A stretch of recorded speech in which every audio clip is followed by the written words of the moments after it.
Now it is started. Now, in the previous class, I told about human eye, and especially how to construct the human eyes. I described all these kind of the things on the board.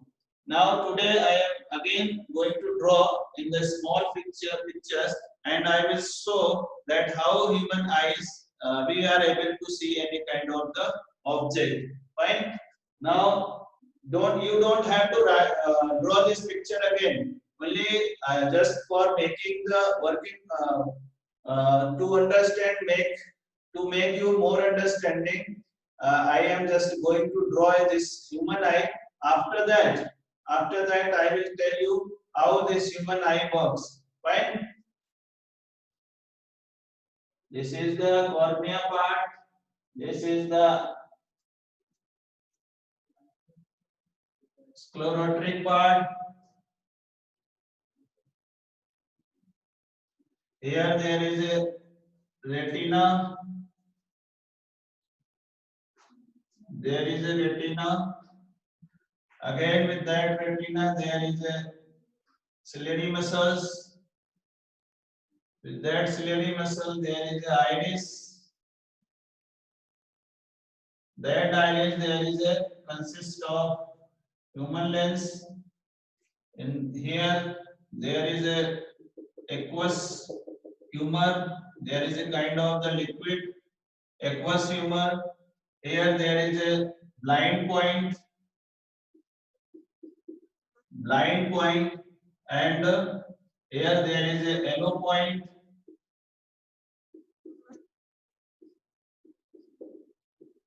Yellow point, it is optic nerve. This part is a optic nerve. Now what happened here? Whenever there is any kind of the object in front of this human eye, if any kind of the object in front, I am just telling you about. I am telling you about how human eyes works, how the person can able to see any kind of the object. Fine. Now, whenever there is a in front of any object from on human eye, the rays directly goes to this. The rays directly goes to the lens. Here there is a pupil part. This part is known as a pupil. What happened here? Pupils basically provide the lights as much required. The pupils, ये part में बता रहा हूं आप लोगों को, यहाँ पर pupils है, lights तो बहुत आती होंगी. All the lights are not directly goes inside this eye. Only the kind of the lights which is by which the mirrors this lens makes the image.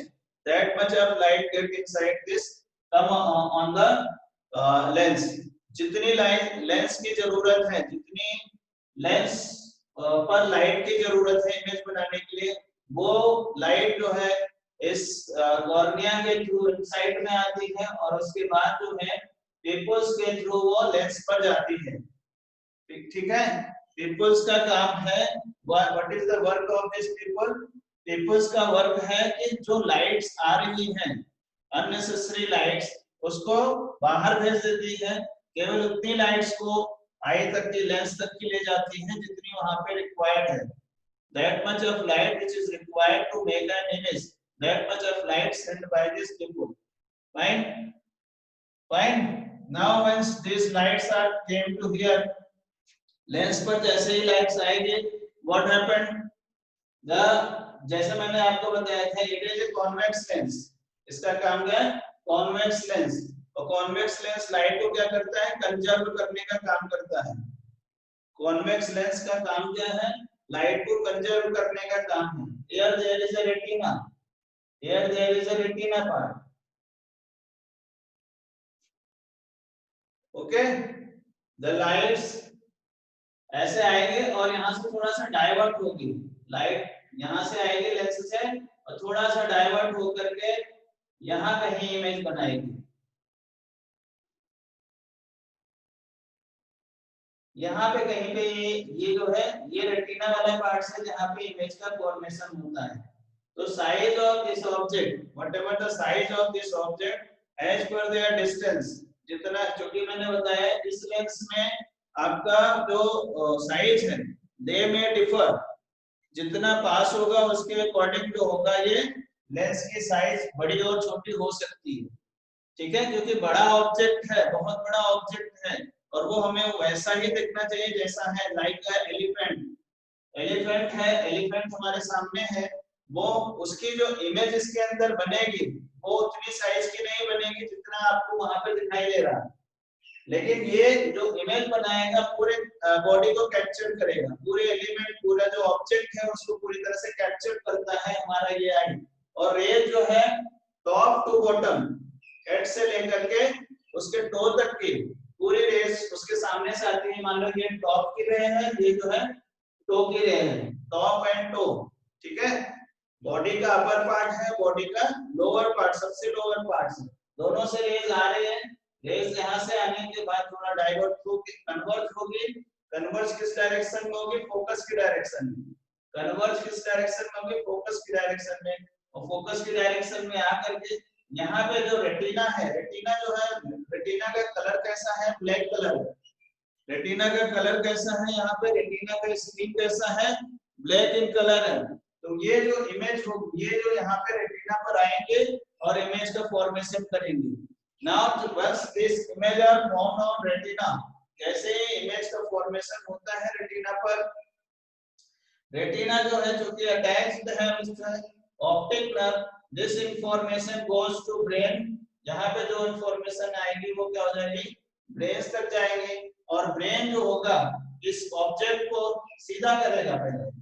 Brains will read this object, brains will read this object, ये object को read करेगा और जो उसकी size है, जो भी object की साइज है उसको सीधा कर लेगा। सीधा मतलब मैं लिख दे रहा हूं ताकि आपकी समझ में आए। उस ऑब्जेक्ट को क्या कर लेगा? ब्रेन सीधा कर लेगा और सीधा करने के बाद, सीधा करने के बाद इमेज आपको जो है ओरिजिनल इमेज आपको दिखाई देगी। ओके, ओरिजिनल इमेज जो है यहाँ से आपको दिखाई देगी। ठीक, अभी इसके अंदर मैंने आपको बताया था there is one kind of the liquid, that liquid is known as a vitreous liquid. यहाँ पे जो लिक्विड है vitreous liquid, vitreous humour, this liquid name is vitreous humour. अब ये जो विट्रस ह्यूमर है, if the image is not gets clear for a moment, for an instant, if this image is not clear, इसका मतलब हो गया कि ये जो यहाँ पे इमेज है, आपने कभी देखा होगा कि आप कहीं लाइट से बाहर से अंदर आते हैं, डार्क में आते हैं, या डार्क से कहीं लाइट में जाते हैं, तो फॉर ए मोमेंट वहां पे जो इमेज बनता है उस समय उतनी क्लियर नहीं होती, लेकिन for a second, after few second the image are clear. How it gets gives the clear image, कैसे वो क्लियर इमेज दे रहा है? because this vitreous liquid works to rearrange the image, image का जो फॉर्मेशन इस पे हो रहा है उसको रीअरेंज करता है, अपने अकॉर्डिंग एडजस्ट करता है नेचुरल प्रोसेस के थ्रू, और उसको क्लियर इमेज बना करके आपको दिखाई देता है। क्लियर इमेज जो है यहाँ पे बनाता है। इस लिक्विड का काम ही यही है, इमेज जो कि रेटिना पे बन रही है, अगर वो थोड़ा सा उसमें जो है डार्कनेस आ रही है या उतनी क्लियर नहीं है, तो ऐसे केसेस में ये जो लिक्विड है वो काम क्या करेगा? उस इमेज को क्लियर करने का काम करेगा, ताकि जैसा ऑब्जेक्ट है वैसा ही आपको वो दिखाई दे। तो उस कंडीशन में ये इमेज को क्लियरिटी प्रोवाइड करता है, और उसके बाद जो क्लियर इमेज होगी वो ब्रेन पर जाएगी। ब्रेन से जो है सीधा वो ऑब्जेक्ट जैसा है उसी ऑब्जेक्ट की तरह वो इमेज आपको दिखाई देती है। चाहे वो कोई ऑब्जेक्ट अगर ऐसा है तो वो ऑब्जेक्ट इतना छोटा ही दिखाई देगा, कोई ऑब्जेक्ट जो है बहुत लंबा है तो वो ऑब्जेक्ट जो है वो बहुत लंबा दिखाई देगा। And it is only possible through the this lens as well as the retina. लेकिन ये जो चीजें मैं बात बता रहा हूँ ये तभी पॉसिबल है जब आपका क्या है, जब आपका आई, किसी भी पर्सन का आई जो है, अगर नॉर्मल आई के लिए बात कर रहा हूँ, अगर if there is any kind of the defect in our eye, अगर उसकी आई में किसी तरह का डिफेक्ट होगा तब इसका रोल उतना नहीं होगा। तब इसका, अगर मैं ये कहूँ कि क्या डिफेक्टेड आईज में इसका रोल है लेकिन इसकी पावर के अकॉर्डिंग ही होगा, वो आपकी आई में जो कमियां आ चुकी हैं उसको रिमूव नहीं कर सकता है। Just we are talking about only the features of normal eye.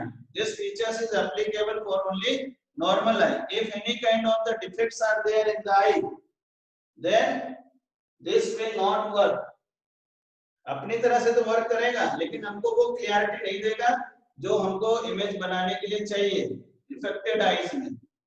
ठीक है, तो ये हो गया आपका, किस तरह से लाइट आती है, लेंस पे पड़ती है, लेंस से लाइट जो है, सॉरी ऑब्जेक्ट से लाइट कहां पे आएगी, कॉर्निया। कॉर्निया का काम क्या है, बेसिकली जो मैक्सिमम लाइट आ रही है उस मैक्सिमम लाइट से नीडेड लाइट जितनी जरूरत है इमेज के लिए वो यहाँ पे भेजती है। पिपल्स के थ्रू वो लाइट पिपल्स पर आएगी, पिपल्स के थ्रू वो लाइट कहां पे जाएगी, लेंस पर जाएगी, लेंस पर जाकर के वो रेटिना पर जाकर के इमेज का फॉर्मेशन करता है। अब यहाँ पे आपने देखा होगा लाइट समटाइम्स आप डार्क से लाइट में जाते हैं, यानी डार्क रूम से अगर आप लाइट में जाएंगे तो वहां पे ये लेंस जो होगा इसकी अपनी एक फोकस लेंथ होती है, सभी आई की अपनी एक फोकस लेंथ होती है। ये फोकस लेंथ जो है श्रिंक भी होता है और मतलब ये लेंस मोटा भी हो जाता है नेचुरल प्रोसेस के थ्रू और ये स्प्रेड भी हो जाता है, एक्सटेंड भी हो जाता है। कैसे होता है, यहाँ पे जो आपका सिलेरी मसल्स हैं, यहाँ पे जो आपके सिलेरी मसल्स हैं, ये सिलेरी मसल्स जो होती हैं स्ट्रेच होंगे या बंद हो जाती है। This ciliary muscles either stretch और फैल जाएंगे और यहाँ पे क्या होगा, या ये कॉन्ट्रैक्ट हो जाएंगे, स्ट्रेच होंगे। तो जब ये कॉन्ट्रैक्ट होंगे तो लेंस की लेंथ बढ़ जाएगी, जब लेंस की लेंथ बढ़ेगी तो इसका फोकल लेंथ क्या हो जाएगा, इंक्रीज कर जाएगा।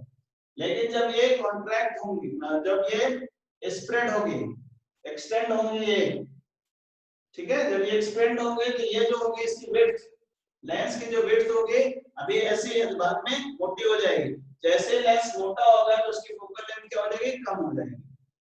फॉर इंस्टेंट इस चेंज करने में जितना भी मोमेंट है, फॉर इंस्टेंट इतना जो चेंज हो रहा है, जितना भी इसके अंदर चेंज हुआ डार्क से लाइट में जाने पे या लाइट से डार्क में आने पे, फॉर इंस्टेंट जितनी देर में ये एडजस्टमेंट होगा उतनी देर ऑब्जेक्ट हमको क्लियर दिखाई नहीं देगा।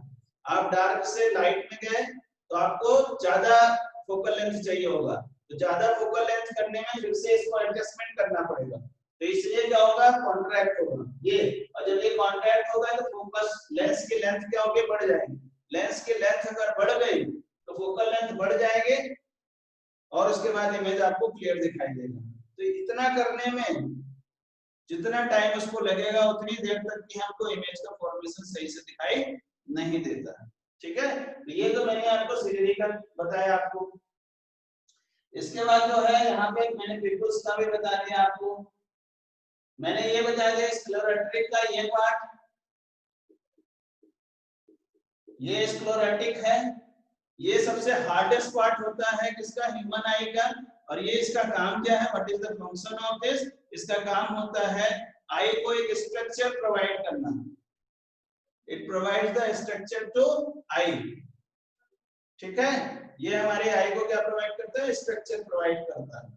इसके बाद जो आता है आपका ये ऑप्टिक नर्व, मैंने आपको उस दिन बताया दिया था, ऑप्टिक नर्व जो होता है रेटिना पर इमेज के इंफॉर्मेशन को ब्रेन तक सेंड करता है, ये transport the image information on retina to brain, इसका काम हो गया।